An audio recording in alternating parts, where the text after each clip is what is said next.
A graça e a paz de nosso Senhor e Salvador Jesus Cristo a todos vocês que acessam o meu canal. Toda semana eu procuro ter um conteúdo, né, de uma mensagem. Peço a vocês que deem seus likes, que vocês se inscrevam, compartilhem, escrevam nos comentários. Já deixo abertos os comentários para isso, para que haja movimentação do algoritmo do meu canal no YouTube. Amém? A palavra que eu trago para vocês hoje, se você tiver com a tua Bíblia aí perto, é na carta aos Hebreus, capítulo 6. É uma mensagem muito complexa para o tempo que eu tenho no YouTube, mas eu vou tentar condensar ela, né? Hebreus capítulo 8, versículo 6, com a mensagem dizendo: novo concerto, nova aliança, melhores promessas. A palavra do Senhor diz assim. Hebreus capítulo 8, verso 6. Mas agora alcançou ele quem? Nosso Senhor Jesus. Ministério mais excelente quanto é mediador de um melhor concerto, que está confirmado em melhores promessas. O que esta palavra significa?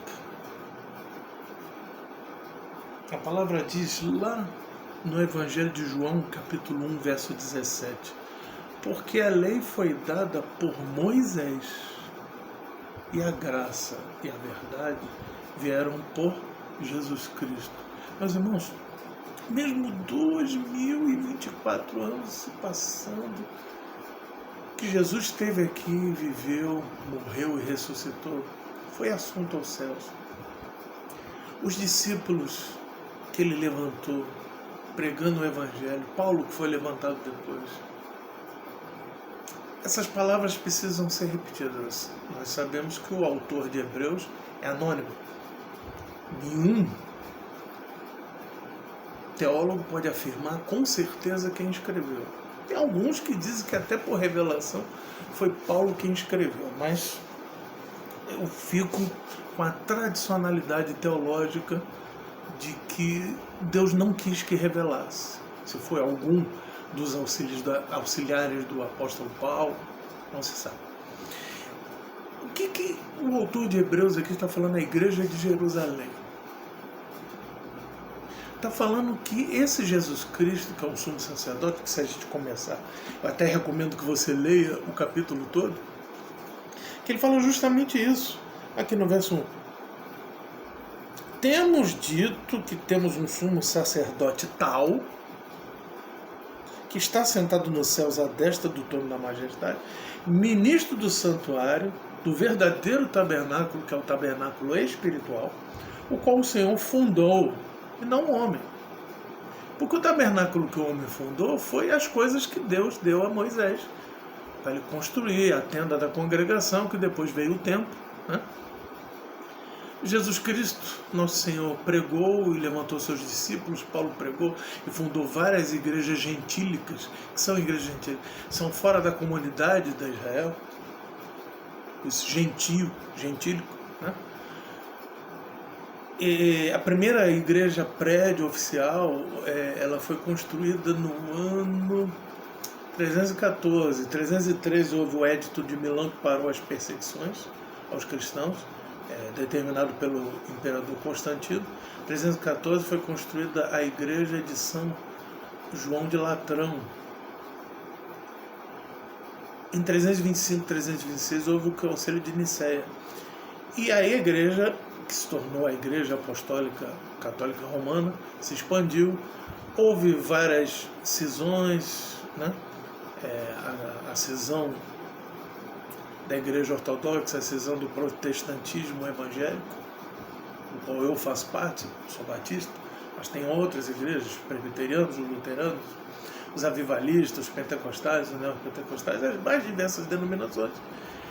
Mas quando falamos da questão de um santuário, que não foi feito pela mão do homem, porque Deus não habita mais em altares, feito pela mão do homem. Nós temos havia, né, na tenda da congregação e depois no templo, o átrio, que era o local onde o povo ficava, o lugar santo onde os sacerdotes ficavam, e o santo dos santos, onde só o sumo sacerdote podia entrar. E esse sumo sacerdote, ele também fazia ofertas e dons pelo povo, mas também fazia por ele. Porque se ele não tivesse feito isso, se ele não reconhecesse seus pecados, ele podia morrer lá dentro, quando a glória de Deus se manifestava ali. Então, o que acontece? Se colocavam cordas e sinos, né, guizos, e os sacerdotes e os levitas ouviam o barulho, e se houvesse um silêncio, o sumo sacerdote, ele morreu. E tinham que tirar ele com a corda. Nenhum levita, nenhum sacerdote poderia entrar, meus irmãos, naquele lugar do Santo dos Santos, o Santíssimo Lugar. Então vamos continuar o texto aqui, né? Verso 3. Porque todo sumo sacerdote é constituído para oferecer dons e sacrifícios, pelo que era necessário que também tivesse alguma coisa para oferecer para ele mesmo. Agora, se o Senhor Jesus, né, fala, se ele estivesse na terra, verso 4, nem tampouco seria sacerdote, havendo ainda sacerdote que oferecesse dom segundo a lei. Segundo a lei de quem? De Moisés. Moisés da tribo de Levi. O Senhor Jesus é descendente de Davi, porque o seu pai adotivo José era descendente de Davi, como sua mãe Maria também era descendente de Davi, e eles eram descendentes da tribo de Judá. Por isso que se chama os judeus os hebreus do Reino do Sul de judeus, que vem de Judá. A junção da tribo de Judá com a tribo de Benjamim configurou-se a Judéia. É muito interessante a gente observar por esse ponto, né? Então, o que acontece? Voltando aqui para o texto de Hebreus 8:5, os quais servem para exemplar a sombra das coisas celestiais, como Moisés divinamente foi avisado. Por exemplo, para acabar o tabernáculo, porque foi dito, ora, faz tudo conforme o modelo que Deus mostrou no monte. Mas isso era simbólico, tanto que o templo foi destruído e os judeus continuam até hoje na esperança de reconstruir um templo lá em Jerusalém. Quanto de nós cristãos, desde a igreja primitiva, católicos, ortodoxos, protestantes, continuamos a enaltecer o templo. O templo é para que haja comunhão coletiva para a adoração a Deus. Mas o nosso exercício de adoração a Deus são em todos os lugares. Jesus falou à mulher samaritana, o Pai procura os tais que o adorem em espírito e verdade. Por exemplo, eu estou gravando esse vídeo aqui para o YouTube, e você pode prestar culto a Deus com esta palavra. Eu faço culto doméstico aqui. Um pouco antes de fazer a gravação, eu faço uma transmissão pelo Facebook com a mesma mensagem, porque lá eu tenho mais tempo, mais detalhadamente. Mas nós podemos transmitir a palavra, nós podemos orar, nós podemos nos consagrar a Deus. Tem gente que vai à igreja aos domingos, vai lá, ora, louva, ouve a palavra e depois se esquece do que orou, do que cantou e principalmente do que foi pregado.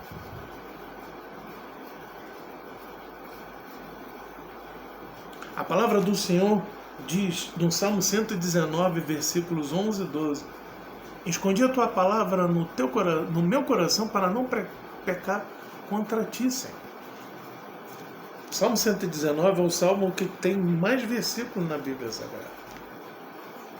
Então nós temos que guardar a palavra do Senhor, diz, né? Escondi a tua palavra no meu coração para não pecar contra ti. Bendito és tu, Senhor. Ensina-me os teus estatutos. Quantas igrejas ainda estão debaixo da lei? E Paulo denunciou isso em 2 Coríntios, no capítulo 3, dizendo, a partir do versículo 6, o qual nos fez também capazes de ser ministro de um novo quê?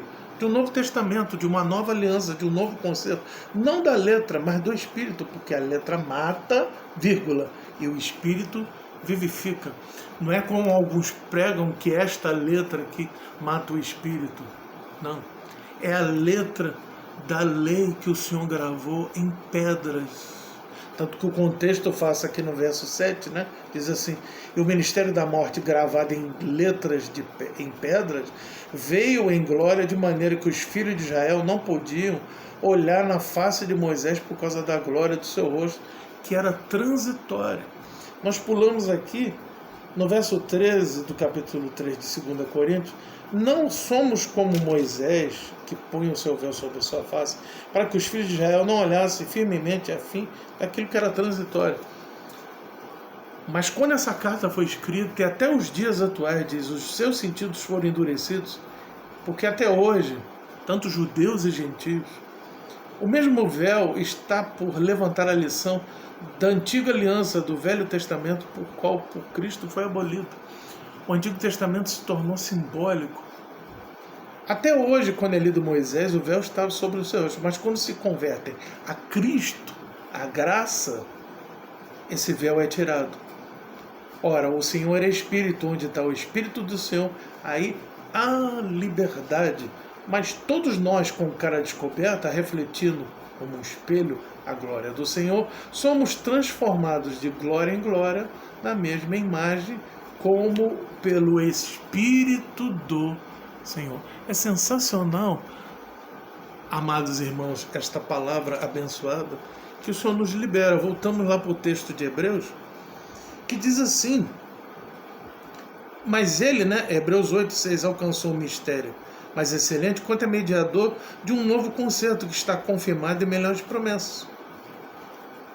E diz também no verso 9: não segundo o concerto que fiz com seus pais, no dia que os tomei pela mão para tirar da terra do Egito.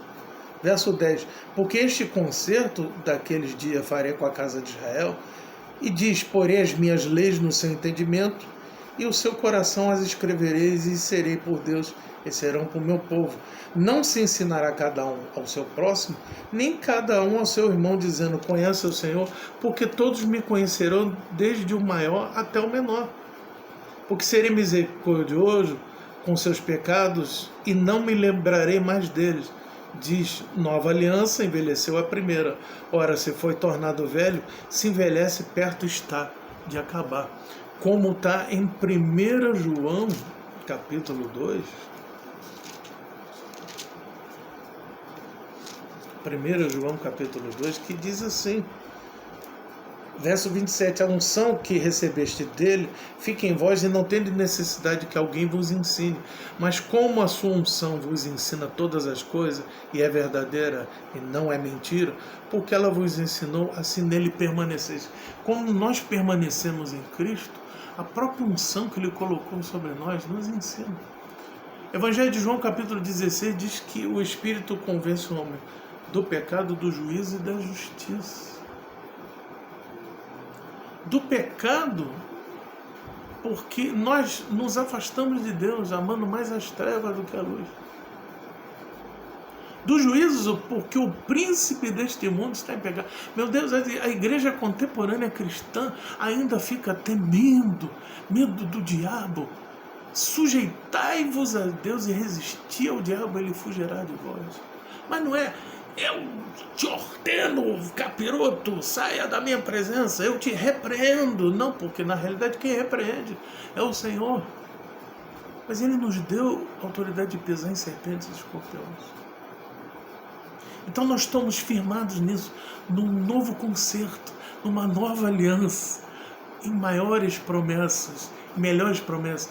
Qual é a melhor promessa? Buscar o reino dos céus e a sua justiça, e as demais coisas serão acrescentadas. E são coisas da terra. Nós temos que buscar as coisas do céu, a presença de Deus, a porta da salvação.